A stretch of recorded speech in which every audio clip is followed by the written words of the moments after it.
Nagkagulo pa nga kami bago kami kumain mga mare dahil meron kaming nawawalang gamit.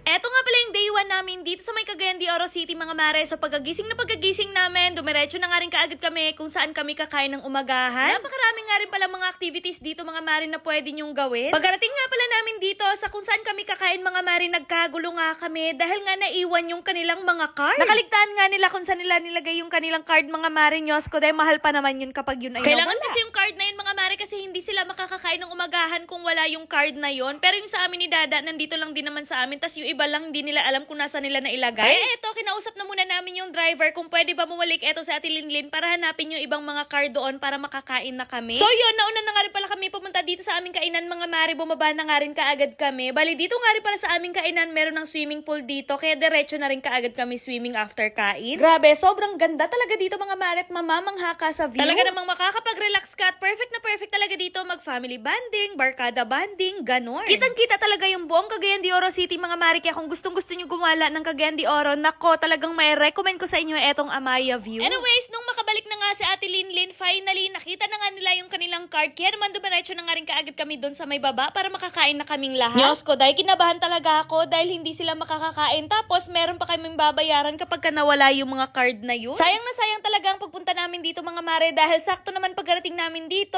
umalis na nga yung Kapinpin Brothers. Pero meron namang ibang mga vloggers na naiwan dito. Bale, eto nga pala yung mga food na siniserve nila every morning mga mare. Meron sila ditong daing na bangus, may itlog, may hotdog, may longganisa at kung ano-ano pa. Grabe, sobrang ganda talaga dito mga mare. And up until now, hindi pa rin talaga ako makagit over sa sobrang ganda ng view dito. At dahil kulang nga ng dalawang food mga mare, nag-order na nga lang din pala ako para dito sa dalawang bata. Dahil etong dalawang bata, libre lang naman yung kanilang tulugan. Kaya sila lang din dalawa yung walang kasamang pagkain. At dahil medyo marami-rami nga kami mga mare, pinaayos na nga rin pala muna namin etong upuan tsaka mga lamesa. Dahil hindi nga kami magkasya dito sa isang maliit na lamesa lang. After nga ma-arrange etong aming lamesa, ayan, pinalinis na nga rin pala muna namin. Then after naman noon, tinawag ko na nga rin kaagad yung mga kasama ko para makaupo na sila dito. So sa mga oras nga niyan mga mare, hinihintay na lang talaga namin yung aming pagkain. Tapos medyo matatagalan pa din talaga kasi nga nagpaluto pa nga ako ng dalawa pang food para sa dalawang bata. Tapos sabi ko kasi isabay na lang para sabay-sabay kami kakain lahat. Finally mga mare, after nga ng ilang minutes na paghihintay namin sa aming pagkain, naluto na nga lahat at eto nga't kinuha na rin kaagad ng mga kasamahan ko. At dahil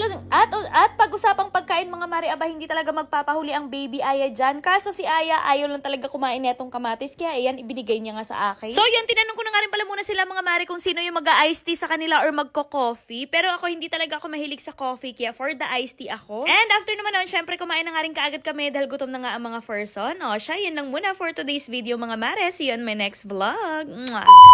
Oops, wag nyo na muna skip itong video na to dahil for today's video, meron na naman po tayong pa 1K Gcash sa mga magda-download at magka-cash in ng 100 pesos lang. Pero bago ngayon, tuturuan ko na muna kayo kung paano manalo at maglaro dito sa may Photon Game. Dito nga pala sa Photon Games guys, napakarami nga palang games na pwedeng pagpilian dito pero eto nga palang Super Ace yung aking nilalaro. Ayun, magtataya lamang tayo dito ng kahit 500 pesos and ngayon titingnan natin kung mananalo tayo. So yan, tumaya lang ako ng 500 and let's see kung mananalo tayo ngayon. Let's go! Tumaya lang ako ng 500 pesos. Mananalo kaya tayo ngayon. Ay! 150! Ay! Oy, 75! 75. Nanalo ulit tayo ng 75! Ay! 100! 100! Malapit na natin. Ay! 25! 25. Oh, not bad. Not bad. 25 pesos. Not bad. Eto na!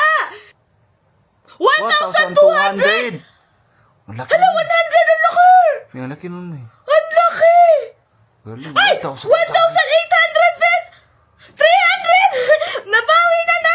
Hala! 675! Ay! 125! Eh, sa mga gusto manalo at maglaro, i-download nyo lang ang Photon Game. Nasa comment section ang link. And dapat meron kayong screenshot na nakapag-cash in kayo ng 100 pesos para po sa ating pa 1Kyaw.